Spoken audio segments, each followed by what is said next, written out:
কামনা আমাদের কাছে। আমরা এই বিষয়টা দেখছি এবং যারা অপরাধী তাদেরকে অবশ্যই আমরা শাস্তির আওতায় নিয়ে আসবো ইনশাআল্লাহ। এখানে আমি এসে সবার সাথে কথা বলেছি, সব সংশ্লিষ্ট সবার সাথে। এখানে আমাদের সেনাবাহিনী যারা আছেন, পুলিশের যারা আছেন, সিভিল অ্যাডমিনিস্ট্রেশন, আনসার, তারপরে র্যাব, সবার সাথে কথা হয়েছে, বিজিবির সাথে কথা হয়েছে। পরিস্থিতি এখন শান্ত হয়ে এসেছে এবং সম্পূর্ণভাবে আমি বলবো যে আইন শৃঙ্খলা পরিস্থিতি আমাদের নিয়ন্ত্রণে।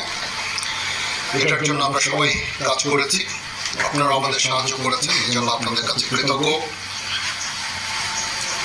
পুলিশ কিছু ট্রমার মধ্যে আছে, ট্রমাটা কাটিয়ে উঠলে পুলিশ তাদের দায়িত্ব সঠিকভাবে আবার পালন করতে পারবে।